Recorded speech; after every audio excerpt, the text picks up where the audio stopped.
Cha này, cha chui này, cái gì đó. Ồ, mà cái cây này chân thân kia đó. Biết. Cái là áo tà cổ chờ ấy ngon quá.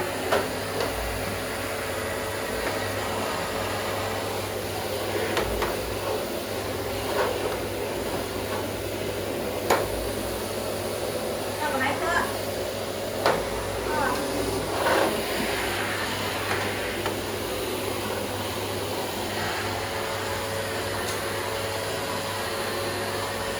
Mấy thoải mái á. Sạn đây, sạn đây. Đánh sạn.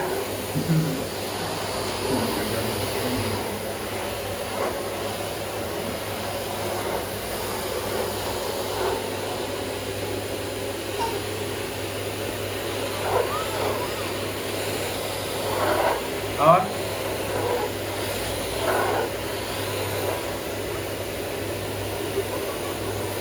Ồ, bạn đây chết con chọn tự mà. Cầm tròn không cầm tròn các bạn. Bạn đây à, bạn đây con cho. Một lần hay từng châu thì nó không lên bàn nào đây ca gì đó. Đấy cái gì.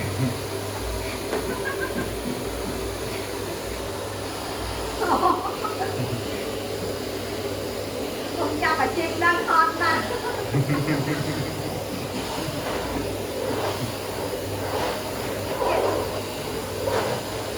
Thằng nông đó, một cái thằng nông à.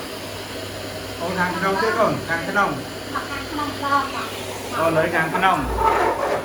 Mà châu mà. Đường. Mà châu mà thằng nông.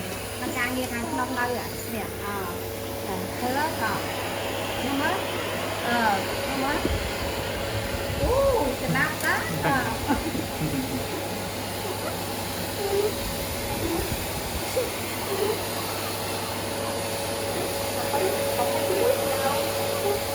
Dạ nhớ. Dạ nhớ.